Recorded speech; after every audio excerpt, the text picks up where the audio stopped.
Curfew শিথিল ও office খুলে দেওয়ার পর চিরচেনা রূপে ফিরেছে রাজধানী ঢাকা।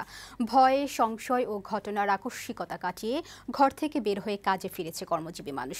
রাজধানীর নিরাপত্তা নিশ্চিতে সড়ক ও বিভিন্ন গুরুত্বপূর্ণ স্থানে পাহারায় আছে সেনাবাহিনী ও আইনশৃঙ্খলা রক্ষাকারী বাহিনীর সদস্যরা। তবে বিভিন্ন সড়ক বন্ধ থাকায় ও গণপরিবহনের সংকটে ভোগান্তির কথা জানান অনেকে। লিওন মিরের প্রতিবেদন। সপ্তাহব্যাপী সহিংসতা আর কারফিউয়ের পর এখন অনেকটাই স্বাভাবিক রাজধানী ঢাকা। অফিস খুলে দেয়ায় নগর জুড়ে নেমেছে কর্মচাঞ্চল্য। কারফিউ শিথিল হওয়ায় কর্মজীবী মানুষেরা ছুটছে নিজ গন্তব্যে। এ যেন রাজধানী ঢাকার চিরচেনা রূপে ফেরা।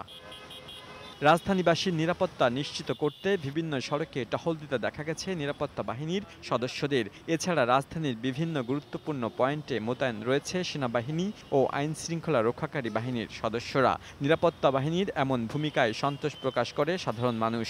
খুব ভালো, কোথায় কোনো সমস্যা নাই। সরকার যা ব্যবস্থা নিচ্ছে খুব ভালো নিচ্ছে। পরিস্থিতি সব দিক দিয়ে ভালো, প্রশাসন খুবই হেল্প করতেছে। আর্মি নামানটা সঠিক সময় হয়েছে আমি মনে করি, নতুবা দেশের আরো বিরাট ক্ষতি হয়ে যেত। কোটা সংস্কার আন্দোলনকে কেন্দ্র করে যে নিরাপত্তাহীনতার সৃষ্টি হয়েছিল তা কোনোভাবেই কাম্য নয় বলেও মন্তব্য করেন অনেকে। ধ্বংসাত্মক কোনো অবস্থায় কাঙ্ক্ষিত না, রাষ্ট্রের ক্ষতি করাটা এটা আসলে ঠিক করেন। তবে মেট্রো রেল, এক্সপ্রেসওয়ে ও বিভিন্ন সড়ক বন্ধ থাকায় ভোগান্তিতে পড়তে হয় কর্মজীবী মানুষদের।